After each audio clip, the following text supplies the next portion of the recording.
Welcome to P-Pop Real. Before anything else, please like and subscribe and hit the notification bell for more updates.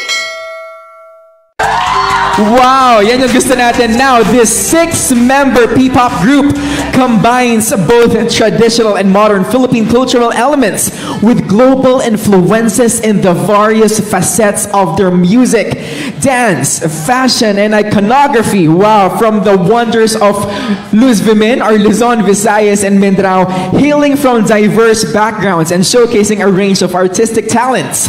They are young trailblazers who continue to redefine the P-pop landscape and set to ignite the new frontier stage in their first ever solo concert, Dagundong. Ladies and gentlemen, Viva Cafe, please welcome Alamat. Let's give it up for Alas, Jao, Tomas, RG, Mo, and Taneo.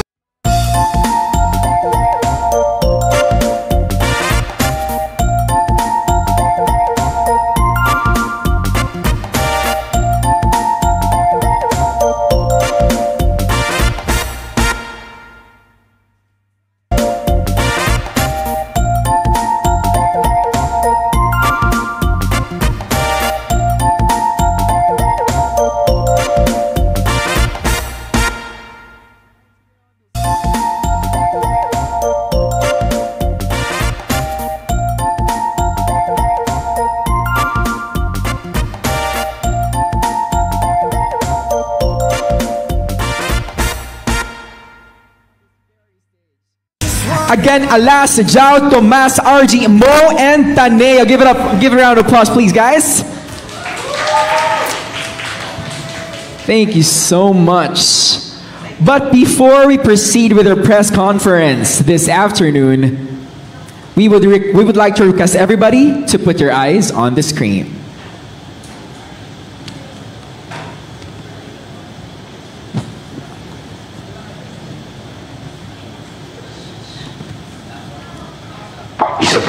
Isa puso ang pagkamandirigma.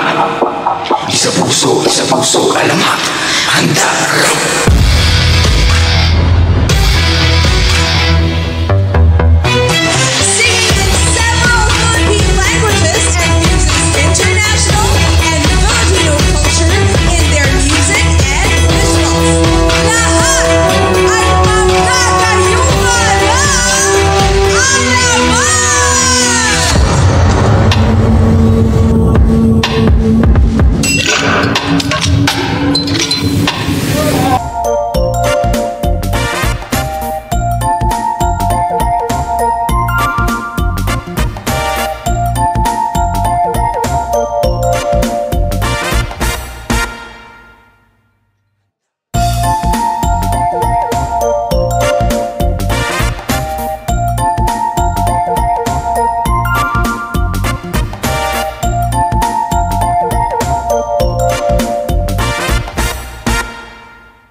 Grabe naman yun, guys. Dagundong, their first ever solo concert.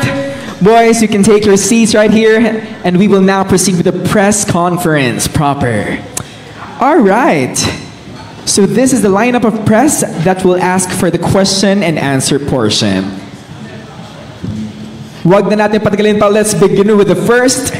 From ABS-CBN Entertainment, Miss Leia Salterio. Hi, good afternoon. Good afternoon, Direk. Hello. Can I ask the boys first? Hi, good afternoon. Hello. When did you exactly venture into singing, and how were you chosen by Viva? Before the boy band search started in the early 2020s, each and every member meron na pong background in singing, dancing, and our respective talents. Tapos, mas na-explore na po namin siya nung nag-train po kami for this boy band, and it was on 2020. Before the training, how were you chosen individually? Nagkaroon po ng search. Right. And initially, dapat may mall auditions po. But since the pandemic happened, nag-decide po yung management na online auditions na lang po, and we were the ones who passed and shortlisted. Was it really a six-piece band that was about to be launched? Initially, they originally we were nine, but Nine. due to unprecedented situations, So what happened with the three? they had a personal choice to make, and that's how we end up with just us six. But originally, each of us still represent different parts of the Philippines, which is the real goal of the search. And yeah, that's how we got to us six right now. CJ mentioned earlier that you just released your second single. Just released? Album. Yes. Album. Sorry. Second album. So your first was released like last year or 2021? Yes, our EP. Sorry? Yes, our EP. Pasulong. When was that released? 2021, last year. 2021. How many songs were there in your EP? 6. And then for this new one, For this new one, we have 8 songs overall. 8 songs. Full-length album. Okay. Who gave you apparently Viva gave you the green light to hold a solo concert for the group. So, how did you feel when Viva told you that you will be having a concert at the New Frontier Theater? Sobrang grateful po kami kasi they're giving us a chance for us to give our all, yung panaghirapan po namin for all these years. And ayun, super thankful po kami, and it's just amazing kasi po, just a while ago we were reminiscing on how far we've come from our 3 years training. ago. Yes, that's ngayon po. Magkakaroon na po kami ng concert this December 1. Super thankful po kami. Yes. All right, thank you. And then for Direct JP, Direct. So you'll be at the helm of this concert. Hindi po actually. Really? So who's directing the concert? Si Direk Frank Mamaril po. Kasi po Frank Mamaril. hindi ko forte yung pagdidirect ng concert. Alright. So we're letting other directors take over. Pero yung creative supervision, very hands-on pa rin po ako. Ayun pa. First of all po pala, gusto kong batiin yung press. Hindi ako sanay kasi di ba usually nakikita tayo pag pelikula. Yes. So ito, concert. First rin po to. First na Venture. concert na venture ko po. Ayan po. All right. Thank you very much and good luck Thank you. on December 1. Thank you po. Yun. Thank you so much, Miss Leia Salterio. Next, we have from Manila Bulletin, Robert Recantina. Magandang hapon and congratulations on your upcoming concert. So, Patikim, what can your fans expect sa inyong first solo concert? Ano pwede nyo nga ikwento, i-share? Ngayon pa lang po, nagtitraining na po kami intensely. Just yesterday, baguran na training na po kasi marami po kaming surprises for the concert. For sure, may mga bagong areglo, ganun, pero hanggang dun na lang muna para surprise. Yes. Okay, sinong guest? May mga guest ba kayo for this concert? That's also a surprise. Sikreto din, secret din. Kumusta na yung training nyo? Kanina mention nyo nga, nag-umpisa na kayo mag-training na, no? So, kailan pa kayo nag-start mag-rehearse for your concert? Sorry po. Kailan kayo nag-start mag-rehearse for your concert? Sa concert nyo, kailan kayo nag-start nag-rehearse, nag-practice? Halos everyday po kami nag-rehearse, pero yung for the concert po talaga, kahapon pa lang po. Okay. So, okay. Because yun nga, yung pinakamahirap talaga sa concert, we have to sing it lagi. Since we have so much in our schedule, like with promoting and all that, that time is like a big aspect of how we work. Okay, pwedeng from left to right, yung, I hope you won't mind, yung age malaman namin ng grupo, ng every member. So, Si Mo. age po, age. Ayun. Yes, so, Ako po edad, si Mo, ayun. I'm 21 years old. Okay. Ako po si RG, magta-24 na po bukas. Okay, wow. Okay, advance happy birthday. Thank you po. Taneo po, 23 po. Hello po, ako po si Chao. I'm 20 years old. Okay. Hello po, ako si Tomas. Ako yung 25 years old. Hello po, ako po si Alas. Ako po yung 22 years old. Okay, puro bata pa talaga, no? And then, okay, 3 years na ang alamat. And yun nga, nagkaroon na nga ng mga changes sa mga members, ano? Pero in these 3 years, ano ba ang gusto nyong ipagpasalamat? Dahil nakaabot na yung alamat ng 3 years dahil may mga nalaman akong P-pop bands or groups na wala na akong narinig ngayon, no? Although na-meet namin sila last year or this year, pero parang hindi na sila active. Pero alamat, andyan pa rin. Anong sikreto at umabot kayo kahit papano ng 3 years? Kami po sobrang thankful kami sa, lalong-lalo na sa mga fans, sa mga maghiliw. Kasi grabe yung support nila. Hindi biro yung yung magtagal din sa industry. Siyempre, sobrang laking support ng, siyempre, unang-una sa lahat ng Viva, ng management, sila direct, ayun, and yung mga maghiliw, siyempre, and kami mismo po, kami magkakapatid, ayun, malalaki din yung tiwala namin sa isa't isa and lagi namin sinasabi sa sarili namin na kaya namin. Yes. Oh, tapos syempre, unang-una sa lahat, syempre gusto ko magpasalamat sa pinakaunang nagtiwala sa amin, si Direk Jason Paul. Siya talaga yung pinakaunang nagtiwala sa amin. Sunod doon, ang nagtiwala sa amin ng sunod, syempre yung Viva.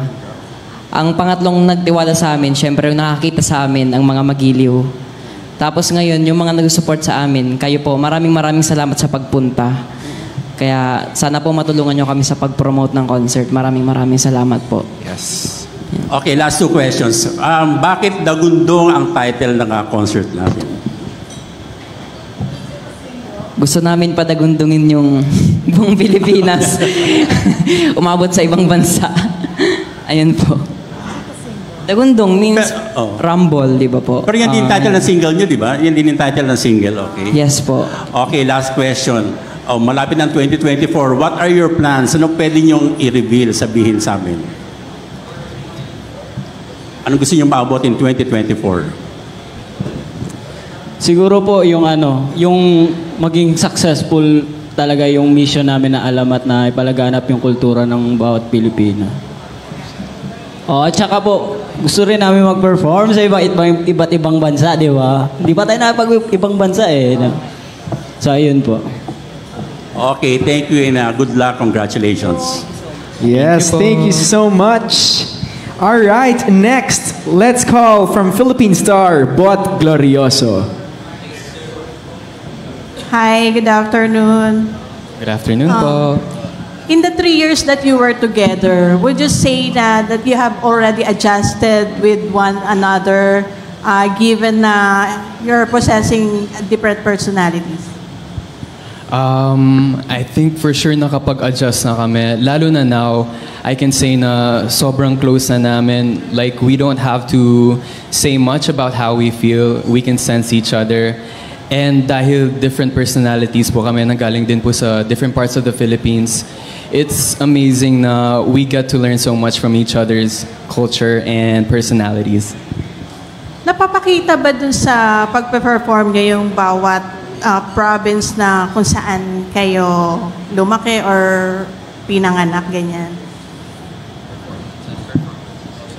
When it comes to performance, siguro sa mga songs po namin, we sing in different languages na base po sa province sa pinanggalingan namin.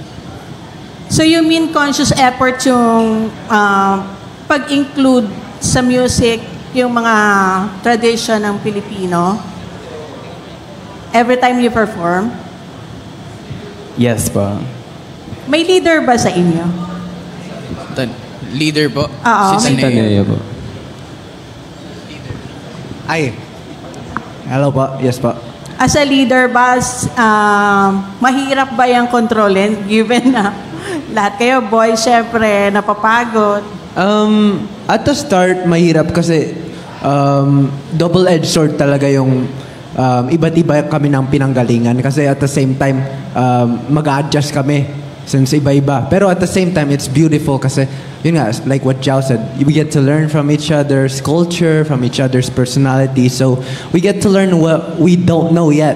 So, parang, pag pinagsama-sama namin yun, parang sobrang colorful ng chemistry namin. So, yun. May I know what do you usually disagree on? On a lot of things, but like, more on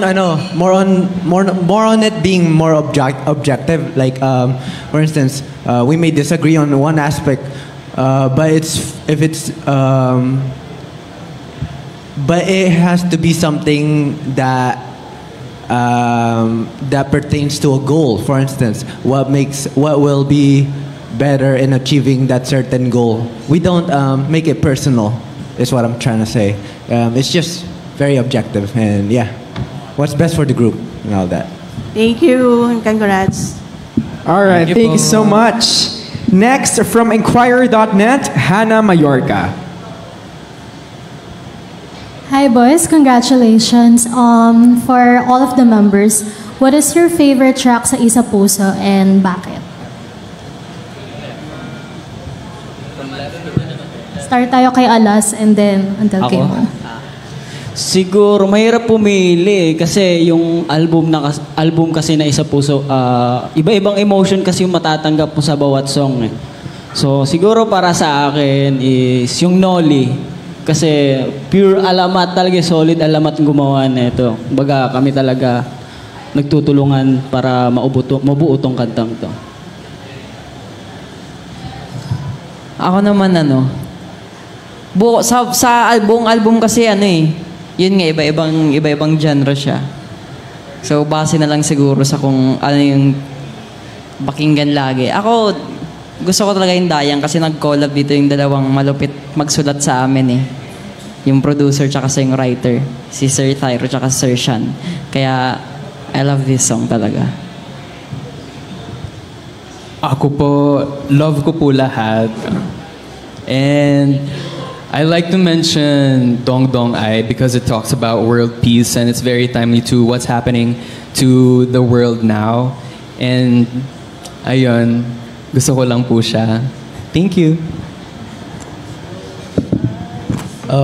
Ako po, same with Alas, Noli rin po. Yun, same reason rin po. Para sa akin naman, sabi nga ni Alas, it has a different emotions. So, para sa akin is Noli.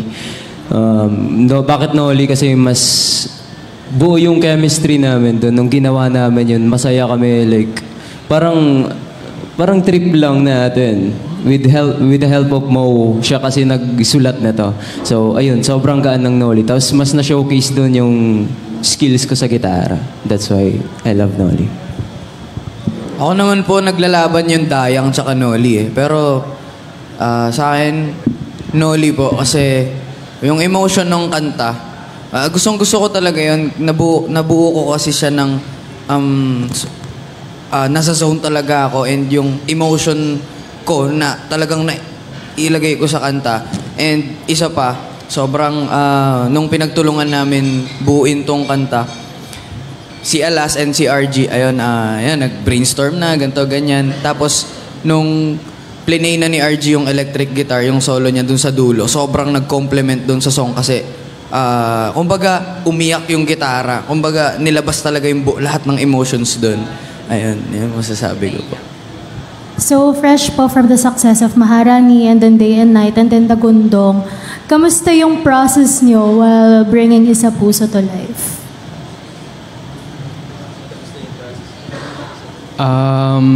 Sinasabay po namin siya since meron din po kami mga events and that's the hard part of creating an album.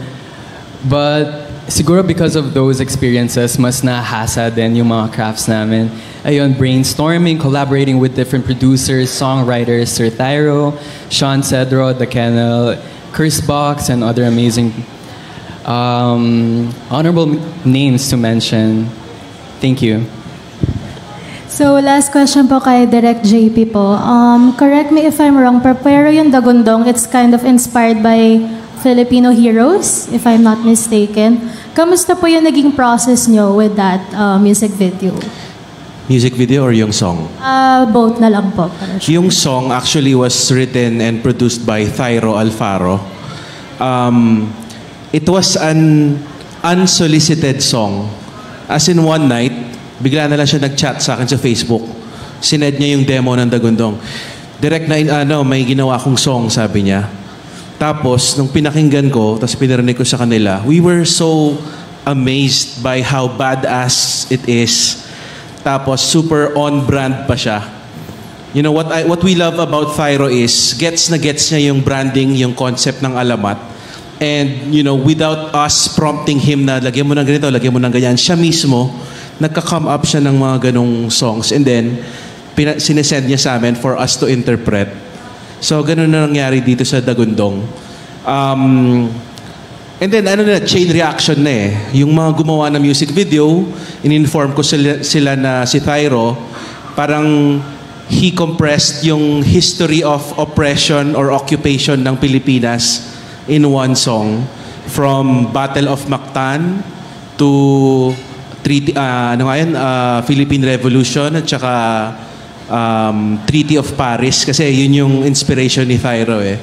Yun, ikakwento ko lang dun sa mga producer and director ng music video and yun yung pinapakita kanina, yun yung naging product. Ganun yung naging process po. Maraming salamat po and congratulations ulit. Thank you so much. Next, let's have from Wonder and Freebie Manila, Jimpy Anarcon. Good afternoon po. First, Direk, my question po, paano nyo na-decide na ready na ang boys for their first solo concert? It's more of Viva's decision or perception na ready na ang boys to have their first concert kasi nagkakaroon na rin sila ng regular gigs dito sa Viva Cafe and laging sold out. And then, isa sila sa mga sensational acts kapag merong mga P-pop convention sa Araneta. So, parang it's more of the next step for them and clamor din ng fans na magkaroon na ng solo concert yung Alamat. Especially since marami na silang original songs, 2 albums and maraming singles. Ayun, I think yun yung formula para masabi namin na okay, pwede na natin silang isalang sa first solo concert nila. Hey Derek, what do you want the fans of Alamat to expect also sa concert? Kasi syempre sila yung unang, kumbaga, sila yung unang bibili ng ticket, sila yung unang mag-expect and na-excite na meron ng concert ang Alamat. Well, siguro first of all, gusto natin mag-enjoy yung mga magiliw. Parang from the very first song ng Alamat hanggang dito sa bagong album nila, maririnig nila lahat yan. A lot of them, merong mga bagong areglo. And then, meron din silang mga solo acts to show people how they are as individuals. Kasi they're a boy band, di ba? So laging as a group natin sila nakikita. Pero this time, we also want to let the boys shine individually. So, ayun, abangan niyo yung mga solo acts nila. Tama ba? Ready na? Yun ba? Ayan, thank you, Direk. And galing na din sa sinabi ni Direk, no, for Alamat, of course, one by one. How are you preparing for that solo act? And at the same time, ano din yung gusto nyong message or, tama, parang message na mai-send sa mga fans ninyo that are going to watch you live for the first time in your solo parang platform? Siguro sa solo po, siguro dito namin mapapakita yung kung sino talaga kami as individually, tsaka sa musicality na din namin kasi kami kasi Alamat, iba-iba kaming parang taste sa music din eh. nagkakamit na talaga kami sa group na. So dito na mapapakita yung other side namin, di ba? So yun po. So abangan na lang din yung the rest. Can I add before magsalita si Tomas? Dito sa mga solo acts nila, we really let them choose kung anong pyesa nila, how they want to perform it. Kasi, yung Alamat, kahit grupo siya, ayun nga, gusto namin na mabigyan din ng opportunity yung bawat isa na ma-exercise yung creative freedom nila, how they want to express themselves artistically. So, itong dito sa solo concert, ito na yung talagang sila yung bahala talaga doon sa solo acts nila. Okay. Ako po yung preparation ko is hindi lang for my solo. Kasama na rin yung sa group. Kasi mahaba yung performance marami kaming ipe-perform. So, ayun. Iniisip ko talaga yung buong performance para ma-ready rin yung katawan ko, isip ko, buong pagkatao ko.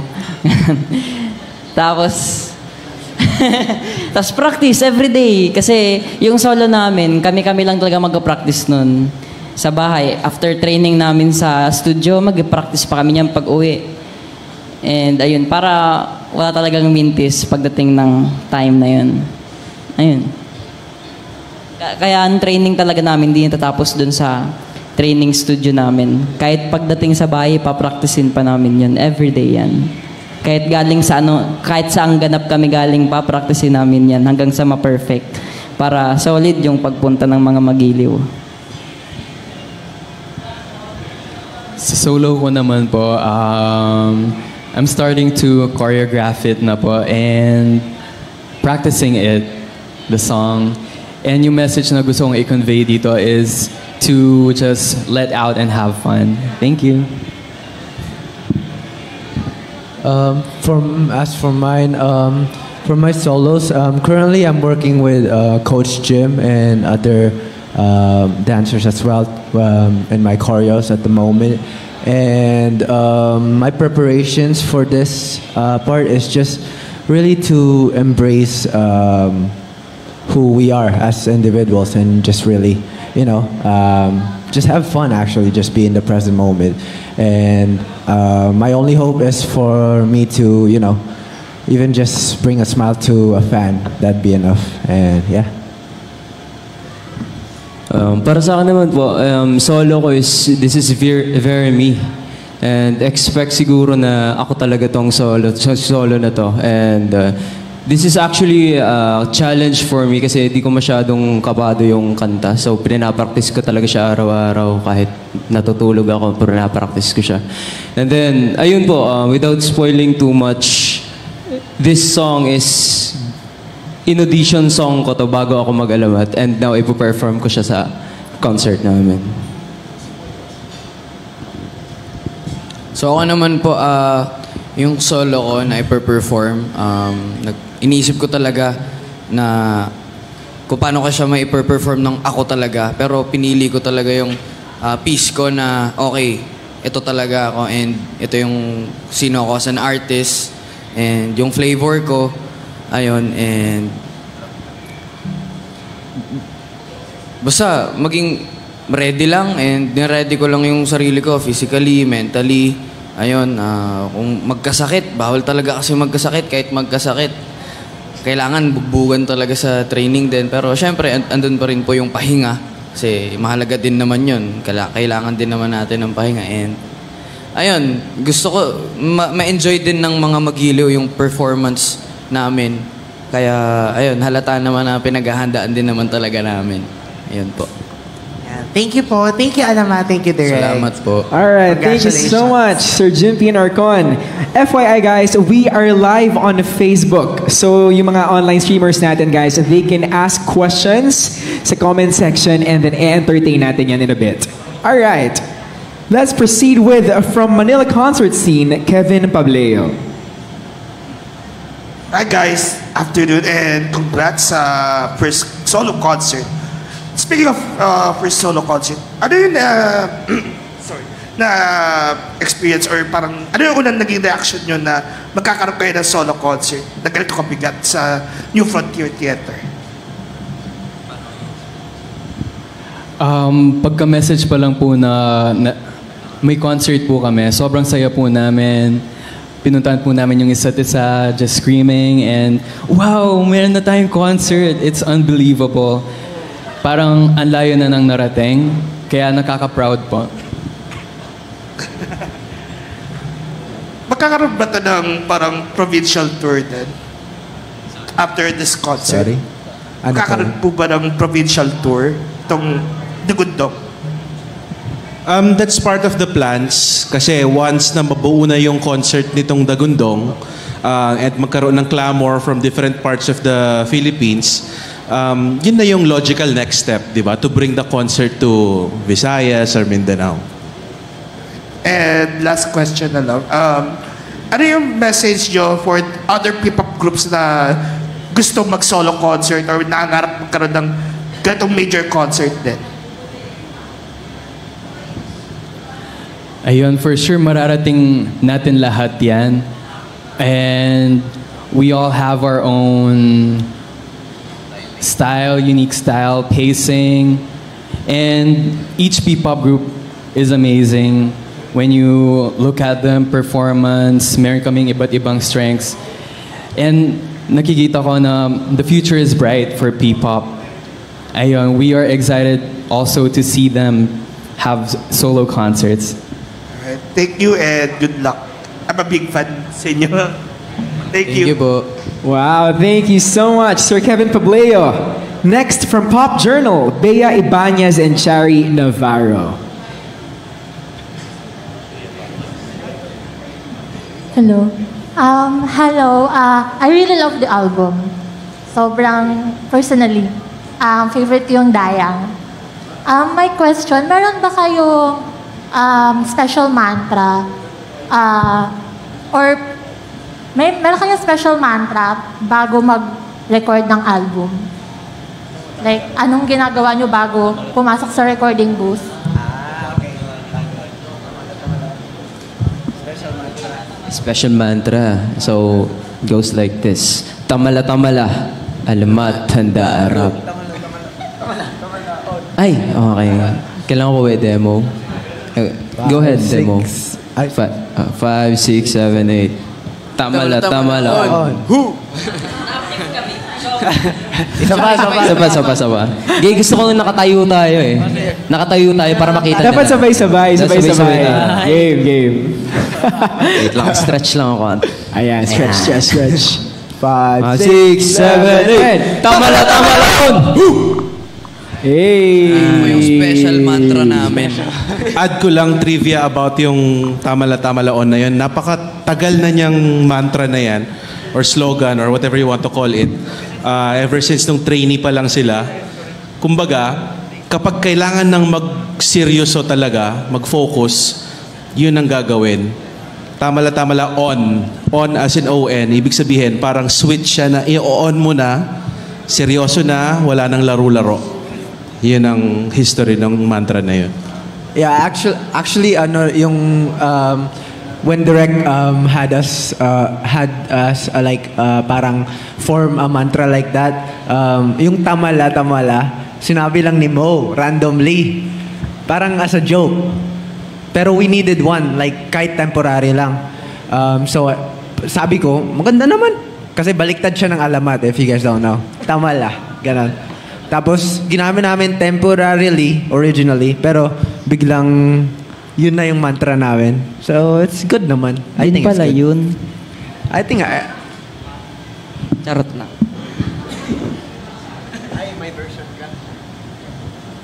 Next question. May part ba sa Dagundong na you think you can do it better or like your favorite part mo from the whole song? Can each one of you answer? Pwede po pa ulit, sorry. May part ba sa Dagundong na song na hindi mo part ng ibang member na you think you can do it better? Hindi ko line, okay. Oo nga. Hindi ko part na gusto ko. Ang ganda kasi bawat linya. Wait lang. Sila yung... Gusto ko yung Wait lang. Hindi ako makapili. Siguro, sige, ito na lang. Yung line po ba? Or, Apo. sige, line. Yung ano, sila yung napugutan, sila yung naghalo ang balat sa tinalupan. Yun yung gusto ko. Yung gusto kong part na hindi ko linya. Ayun po. RG. Sa akin muna yung mic ha. Sa akin po, yung intro mismo ni Mo, yung ilabas sa mga kalasag ha. Ganyan po talaga yung gustong-gusto ko kasi iba pag una kang kumanta iba yung angas dun lalo na sa lyrics na yun, iba yung meaning, sobrang deep, kaya sobrang na-appreciate ko yun. Sa akin, for me, the Spanish part. Kasi Tyro told us like the history behind that. And para sa akin, other than that, it sounds very catchy also. That part. Ako po, same din with the Spanish part. Nung una ko narinig yun, parang gusto ko maging line ko yun. Kasi may history po ako sa Spanish na song. Meron pong walang kamatayan na isang song na palagi kong kinakanta hanggang ngayon. Despacito. Thank you po. Despacito. Ako yung yung part nyo, Taneo. Yung part ko? Daming mga buhay na wala sa paggapi. Daming sawi. Daming mga buhay na wala sa paggapi. Yan. Yan ba? Hindi naman yung part namin kay Taneo yun Yun po yung part na gusto ko talaga. Kasi totoo yun. Totoo talaga yung nilalaman ng lyrics na yun. Yan. So ako naman po siguro yung chorus. Dadagun, dong.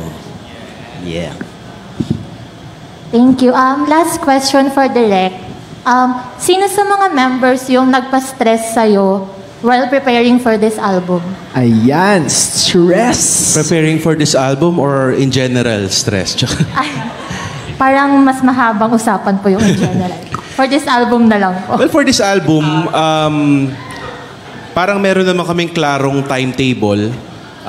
Kasi beginning of this year, nagkaroon kami ng meeting para pag-usapan na, okay, mag-e-effort tayo na maglalabas tayo ng full-length album, minimum of 8 songs, maximum of 10 songs. And then, sabi ko, kung gusto nating mailabas ito before the year ends, dapat maraming ulo yung gagalaw. So, simultaneous yung pag-develop ng mga kanta. Habang ginagawa nila, for example, yung Noli, kami naman, ginagawa namin yung kina Thyro, or nag-outsource kami from Sweden ng beat. So, ganun siya. And, kasi, we're also trying to build Alamat up as yung mga, parang silang idols na kayang gumawa ng sarili nilang kanta. That's why we gave them a slot sa album. Para in the future, di ba, kung napatunayan man nila na capable pala sila in producing their own songs, mas nagiging sila na talaga yung gagawa. So, and dito, sa album na to, nagawa nila yung Noli. Ang concept kasi ng Noli, from lyrics, to beat production, to mixing, to recording, ni-record yun sa bahay ni Tomas. Sila talaga lahat. And even yung choreography nun, si Jao tsaka si Taneo yung gagawa. Kulang na lang sila na rin magdidirect ng music video. Basta gusto ko, through Noli, di ba, magkaroon sila ng creative freedom sa gusto nilang mangyari para nagmamature sila as artist. Stress, I wouldn't say na stress kami kasi everyone did their part before the deadline. Kasi gusto namin mailabas yung album before mag-Christmas season kasi pag nilabas natin ng December yan, matatabunan na yan ng Jose Marichan at saka mga Mariah Carey, di ba? So, ayan, nalabas namin ng November 3. So, I would say, hindi kami masyadong gano'n na stress. Thank you po. Congratulations on the new album and manonood po kami ng concert. Thank you. Yun, aabangan namin kayo Thank you so much. Next, from Lionheart TV, Mac Richard Paglikawan.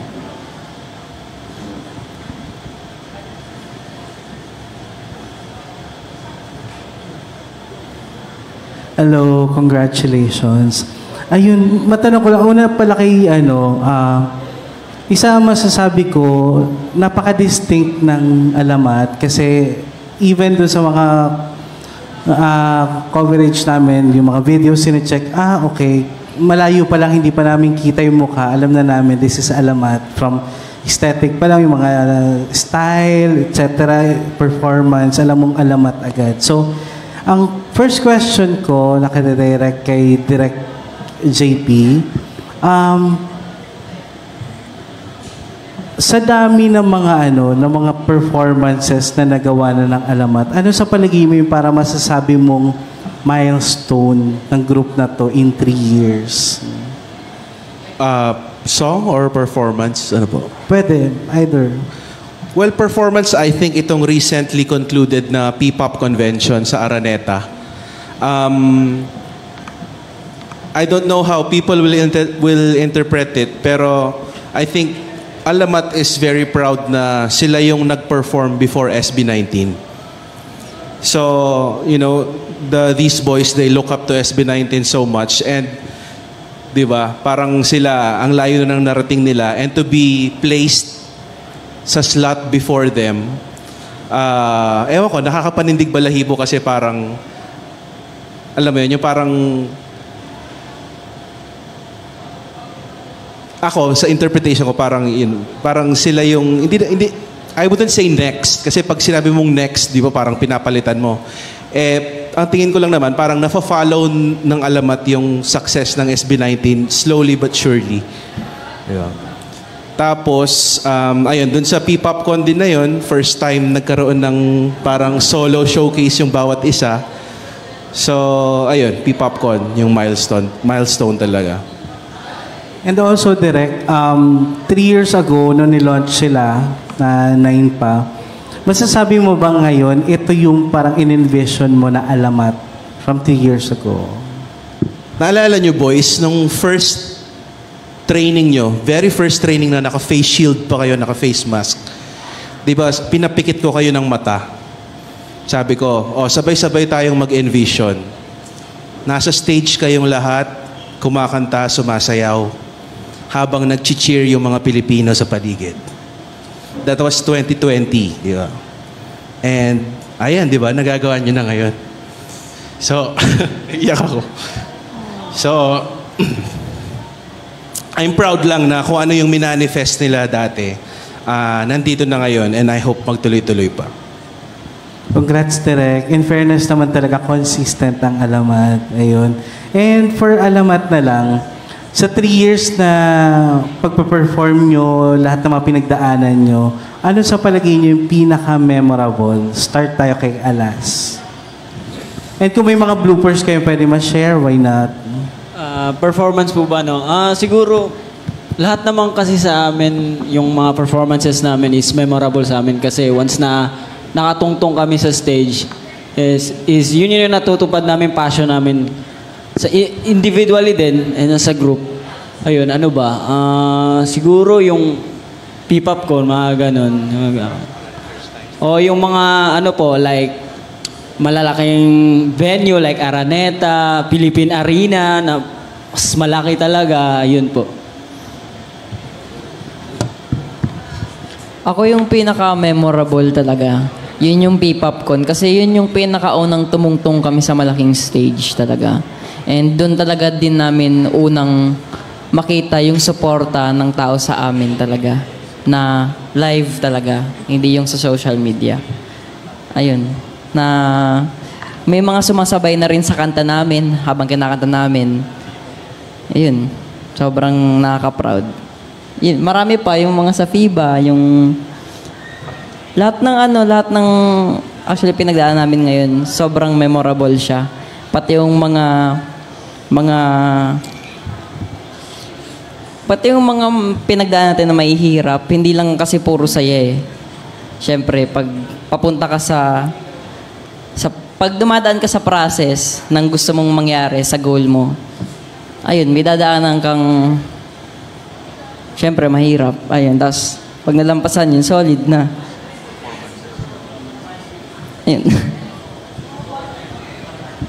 Ako naman po, very memorable po sa akin yung pag-perform namin in provinces. Nakita ko po na masaya yung crowd, masaya po yung mga tao sa amin. And nafe-feel ko na parang na-achieve po namin yung mission namin, which is to share Filipino culture. And besides that, make them happy with it. And nag-a-align. They sing and dance to our music. They're happy. We're sharing it. And we get to perform. We get to fulfill our passion. Kaya napakasaya po. Thank you. What pops off in my head right now, yung very first P-Pop Con namin, yun kasi yung pinaka-first stage namin, tapos sa Araneta pa. So parang sobrang pressured kami doon. Yung part na memorable talaga doon, yung nasa backstage kami and umiyak kami syempre. Syempre, very emotional yung moment na yun before stepping on the stage and yun talaga yung pinaka-memorable for me so far. Pero ang daming memorable rin naman na mga moments but yun yung pinaka-nag-pop up at the moment. Para sa akin naman memorable, personally sa akin, yung pag may big events kami, whenever nasa backstage kami, yung mga little moment lang namin, mga kalokohan lang, ganun. Kumari si Taneo pumipiyok or may ginagawa si Tomas na napunit yung pants mo. Oo, mga ganong bagay. Pero at the other side, kung tawagin natin sa totoong buhay, yung first P-Pop Con talaga namin, yun talaga yung pinaka-memorable. Sabi nga ni Taneo, full of emotions. Tapos, di namin expect talaga na sasabay yung mga tao sa kanta namin. Kaya sobrang nakakataba ng puso. Yan. Sa akin naman po, rekta na P-Pop. Yung pinakaunang P-Pop Con po kasi naalala ko before kami sumalang sa stage, ang emotional namin, tapos malapit na kami. Yung mata namin sobrang pipikit. Pag pumikit ka, tutulo na yung luha mo. Pero hindi pwede kasi kasi yung unang song namin, Abakada. Yun, happy song yun. So, kailangan happy talaga. Pero, yun po, sobrang mixed emotions yung nararamdaman namin that time. And, ang sarap sa pakiramdam una nakakaba talaga bago ka umakyat ng stage and halo-halo na rin yung emotions. Pero, ayun, ang daming yung mga magiliw and yung mga ibang fandoms na andon na sumuporta sa amin. Sobrang sarap sa pakiramdam. And yan, hindi ko makakalimutan yung moment na yun. Ayun po. Thank you and congratulations sa inyo. Alright, thank you so much. Next, let's have from Inquirer, Sir Alan Policarpio. Hello, good afternoon. Sir, Direct JP, na-mention mo na kanina na iba yung magiging director ng concert pero you're still going to be involved in the conceptualization of the show. So, as a filmmaker po ba, parang does that, nakakatulong din ba yan in terms of parang visualizing the kind of look or visuals for the concert? Ako actually yung main na gumawa ng program flow.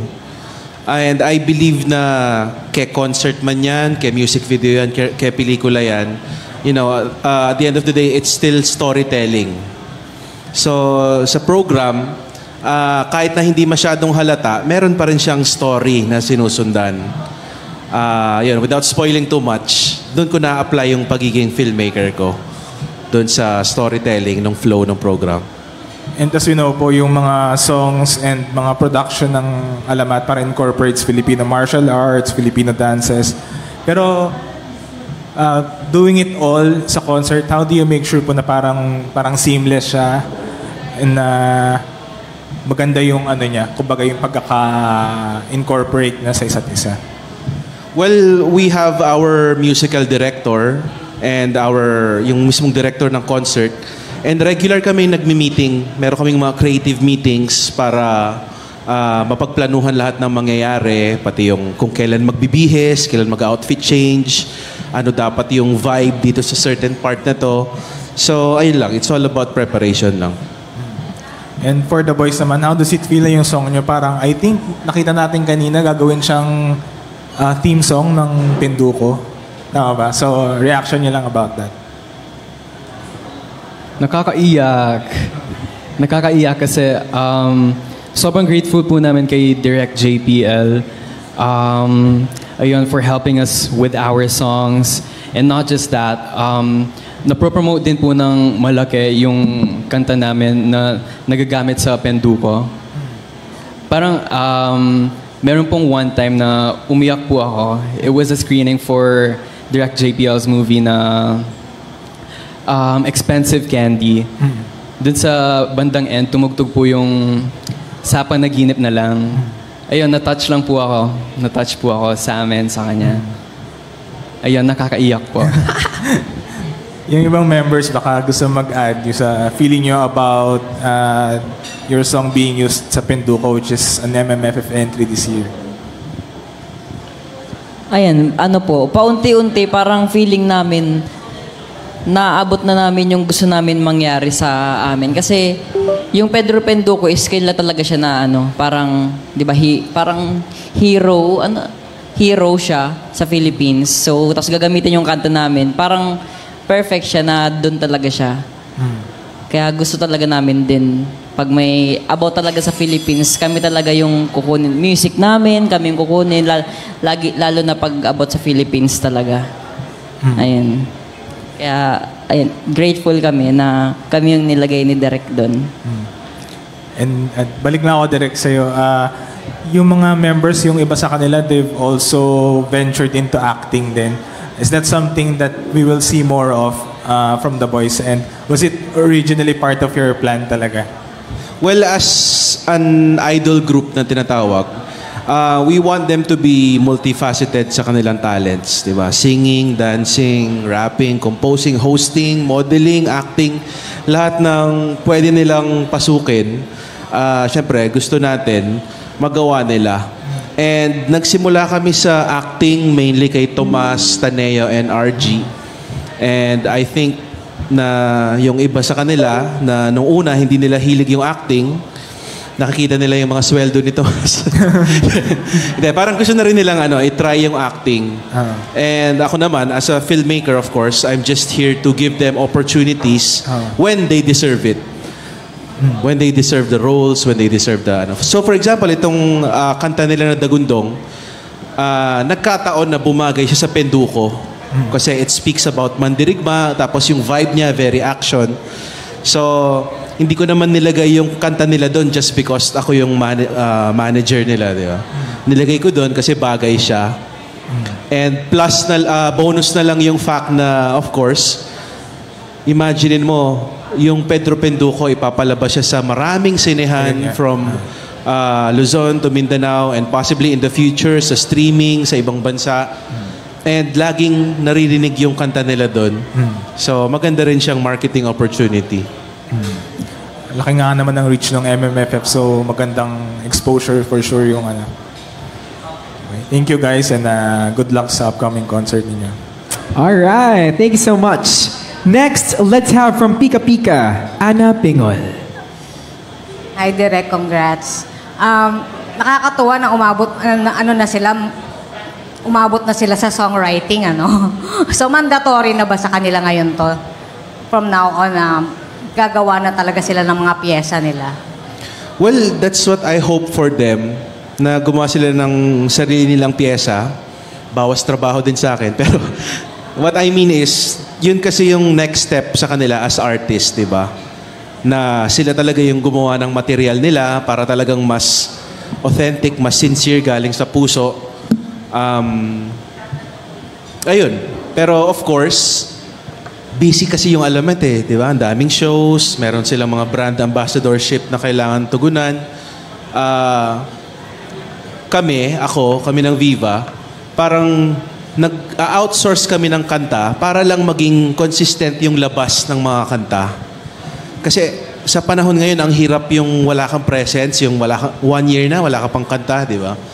So, ayun, we really encourage them to write their own pieces, pero kami, for the sake of consistency, gagawa pa rin kami.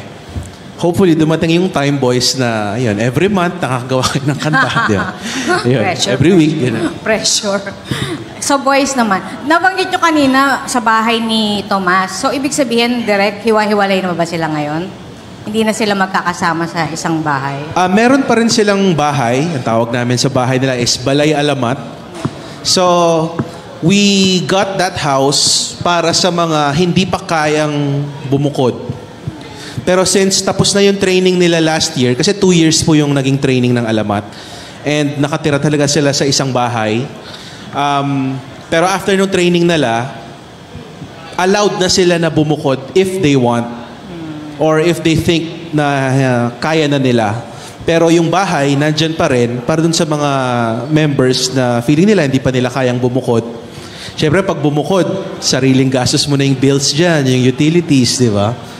So, yeah, andyan pa rin yung bahay. Pero sino ba nakahiwalay ngayon? Tomas, no?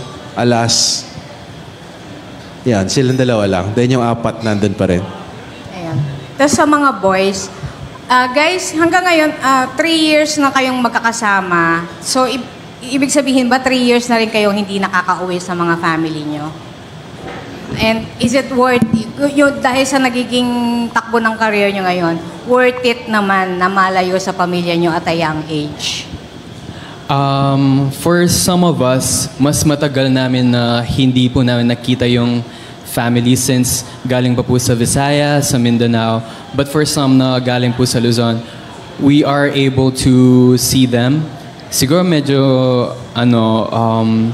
short gap. Mga 2 months, every 2 months, ganun po. Tas pag may long holidays, yun po yung time na makakauwi po kami sa provinces namin. So nakikita pa po namin sila.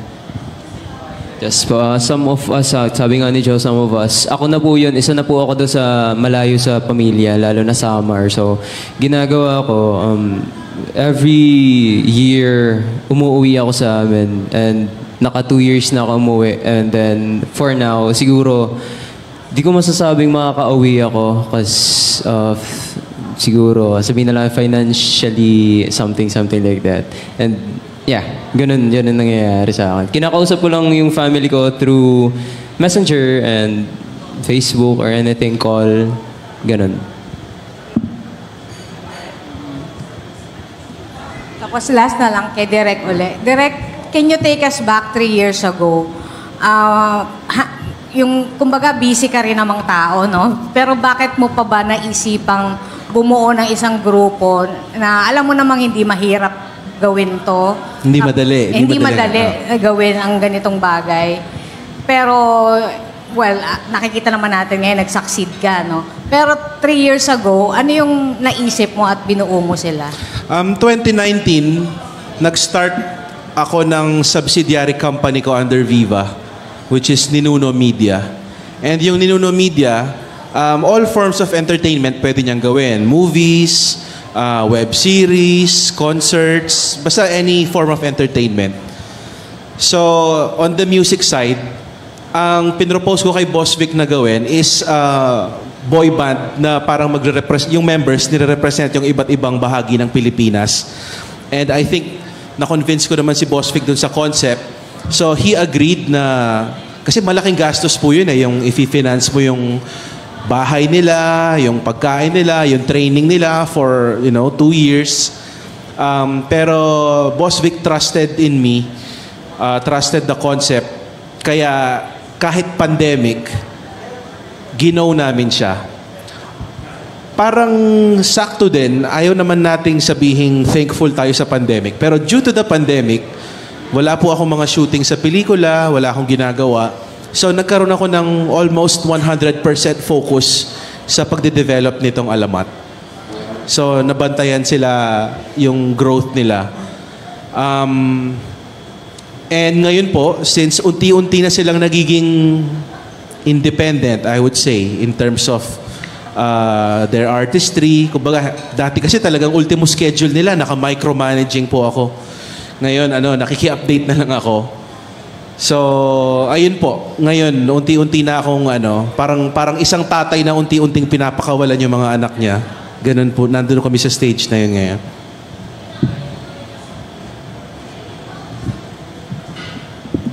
All right, thank you so much.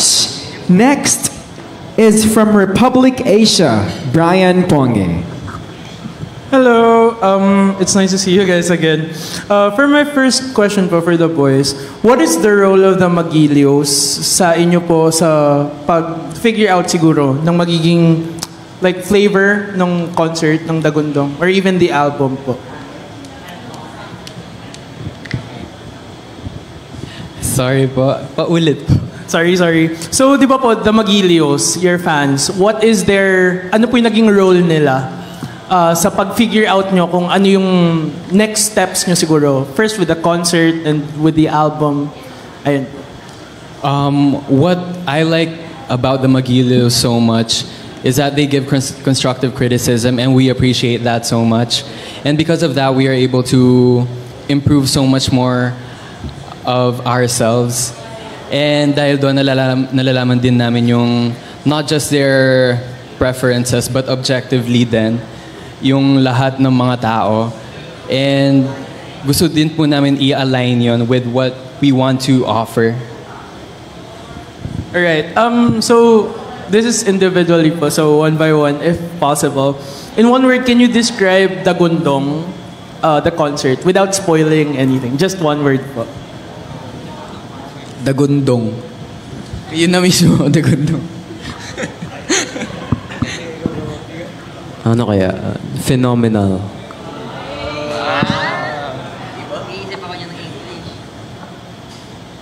Rumbling. English ng Dagundong. Sarap.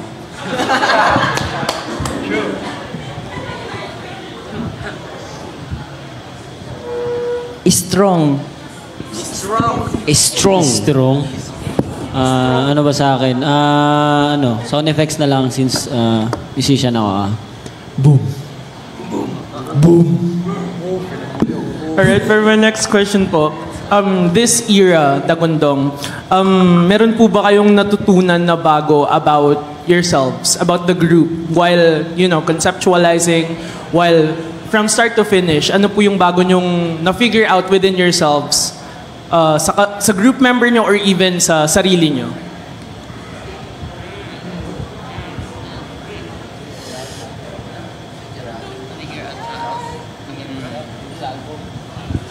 Ako po,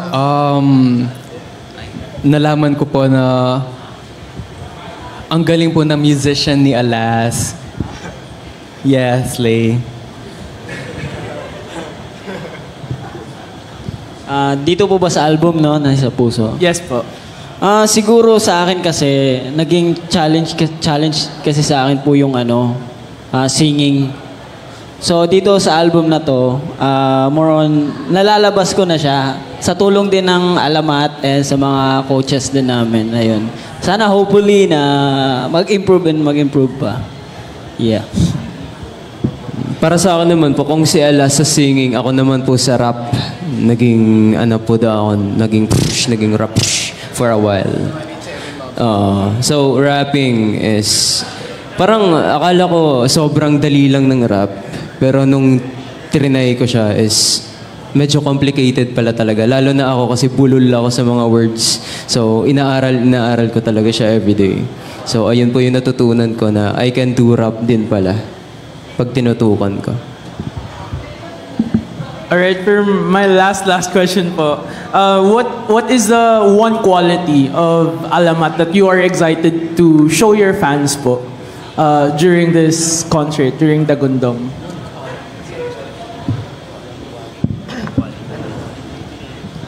Siguro, the title of the album itself, Isa Puso, magiging isa po kami with the fans, isang puso, emotionally, spiritually, mentally, lali, everything. Alright, thank you very much and congratulations, you guys. Slay. Thank you so much. Alright, now we have somebody from the fans who will ask a special question. I'd like to call on Mana.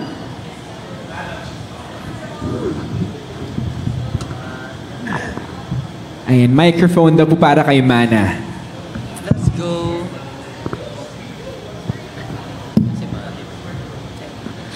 Hello. Hi, boys. So my question is, sharing Philippine culture is a big part of your brand as Alamat. How do you make sure that what you're sharing or even teaching to your audiences is accurate or correct? Just because, Philippine culture is a very important part of us, and, misinformation gets around easily. So how do you make sure that what you are sharing or putting out through your music or your performances is tama?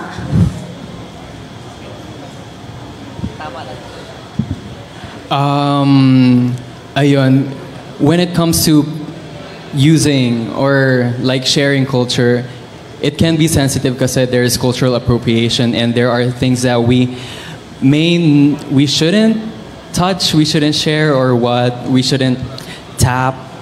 Kaya when it comes to these, it's important na i-research talaga, and if it's not sure, ask experts or people who came from that particular culture.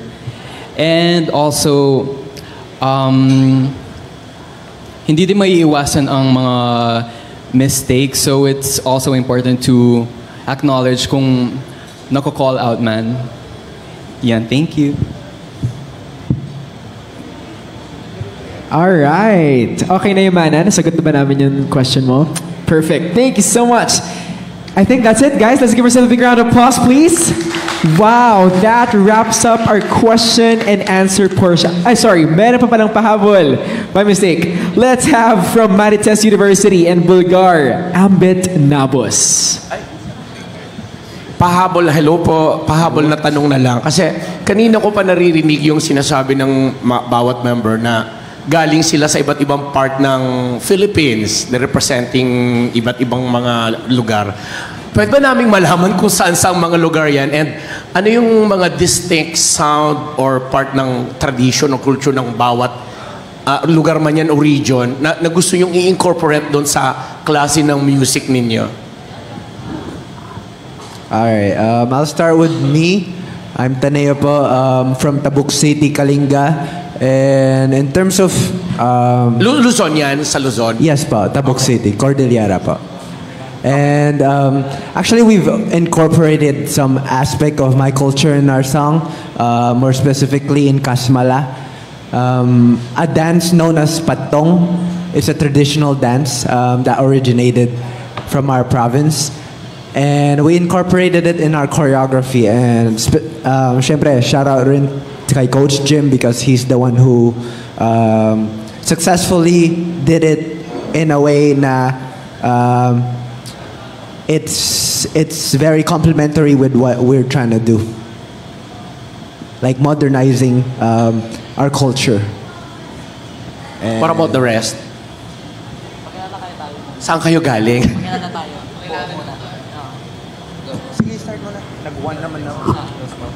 So, ako po si Mo. Galing po ako sa Zambales. Ako po yung Zambaleño sa grupo. So, ayun po, yung Zambales, flex ko na lang. Ayun. Masarap yung mangga doon, sobra. Pati po yung mga dagat, ayun, and masarap mamuhay doon, and mabait yung mga tao. Ayun, proud ako na Zambaleño ako. Mabait po ako eh. Pag natutulog. Next. Ako po si Jao. Galing po ako sa Magalang, Pampanga. Siguro yung nadala ko po when it comes to performing sa Alamat, nadala ko po yung accent ng Kapampangan. Pag may letter A po, nagiging U. Marinig nyo din po yan sa music namin. And yung gusto ko pong i-highlight sa kultura namin is there are many amazing sightseeing places in Pampanga. Like yung Mount Pinatubo, ganon. And someday, hopefully, we'll be able to feature those on music videos. And gusto ko lang din i-flex na masarap ang pagkain sa Pampanga. Thank you po. Ako si Tomas po, isang Bicolano, galing sa Bicol. Sana sa susunod namin ng mga kantang gagawin, pwede namin i-feature yung or gumawa kami ng kanta about sa kung paano nagsimula kung paano naging bulkan si Mayon. Kasi si Mayon Volcano, tao talaga siya sa mythical kwento. Ayun. Tapos, ang nasi-share ko naman sa kanila from Bicol is, mahilig kasi talaga ako sa spicy food. Sobrang mahilig ako. Kulang na lang pati yung kanin, lagyan ko ng sili. Ayun. Oh, iba yun. Oh, oo din. Si Magindara is mythical creature sa Bicol. Ayun. Tapos, nalagay siya sa Day and Night. Tapos yung buntot din doon ni Magindara is sa Butanding. Kaya ayun. Ayun, nalagay siya sa Day and Night. Hello po, ako po si RG. Representing po Waray-Waray, Borongan, Samar, Leyte.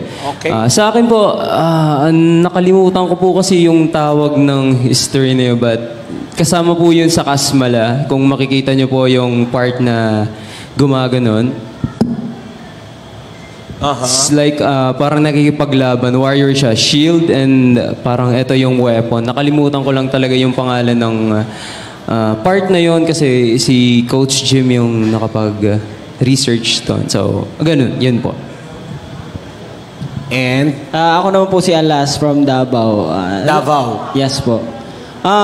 Siguro, Bisaya po, Bisaya. So siguro sa akin yung yung sound namin sa Mindanao, yung Kujapi. Sa isang song namin dati pa yung Kasmala na nalagay namin yung Kujapi doon. And nung nag-a-arrange ako ng Kasmala na yun, na-amaze ako sa Kujapi. Tas recently lang nanood ako ng sa YouTube ng sino yun, Master something na tumutugtog ng Kujapi. Na-impress ako. Gusto ko siya ilagay sa alamat pa na songs. Yun po. Okay, last question. Since malaking part ng act ninyo yung dance itself, in terms of choreography, paano yung nadidistribute, paano nyo pinaghahati-hatian na ma-represent nga yung iba't ibang part na yan ng inyong lugar para matawag talaga siyang bonggang alamat at dumadagungdong? Ako na lang sasagot for that question. Yes, siguro bago ko sagutin ng diretso yon, para sa mga hindi familiar sa konsepto ng alamat, ayun nga, kumbaga we produce mainly pop music, pero binibida namin yung iba't ibang elements na masasabi nating Filipino tradition or even modern Filipino culture. In terms of musical arrangement, gumagamit kami ng mga native Filipino instruments. Yes. Sa damit, as much as possible, kumuha kami ng inspiration sa mga, alam mo yun, yung mga masasabi nating traditional Pinoy clothes. And recently, yung DOST, Philippine Textile Research Institute, kinuha yung alamat as Tela Ambassador. Wow! Because laging ini-integrate sa outfits ng alamat yung mga native textiles po natin. And then even sa dance, yung choreographers po ng alamat sa mga kanta nila, talagang hindi pwede yung parang makagawa lang ng modern dance na parang K-pop or parang American. Talagang nag-aaral po kami ng mga native dances from different parts of the Philippines and tinitignan namin ng choreographer ng alamat kung paano may integrate ito ng maayos dito sa mga performances nila. Okay. Like for example, yung nakikita nyong music video ng Dagundong kanina, merong halong Filipino martial arts yun, merong halong Igorot warrior dance, at saka merong inspiration sa Philippine marching, yung mga movements na related sa Philippine marching. So, ganun po yung atake namin sa alamat. Parang gusto namin ma-normalize or mailagay sa mainstream yung Pinoy culture. Kasi di ba po kapag sinasabing Pinoy culture, parang naiisip natin, ay, pang buwan ng wika lang yan. Ay, pang ano lang yan, pang formal events. Hindi, gusto naming ilagay sa pop culture yung pagiging Pilipino natin. At mapapanood namin sa concert to? Yes. Okay. Thank you po and good luck. Yes, mapaparod natin sa concert yan. Thank you so much, guys. One more time, that wraps up our question and answer portion for the Dagundong press conference. Let's give ourselves a big round of applause, please. Wow, maraming salamat po sa lahat ng mga nagtanong. Now,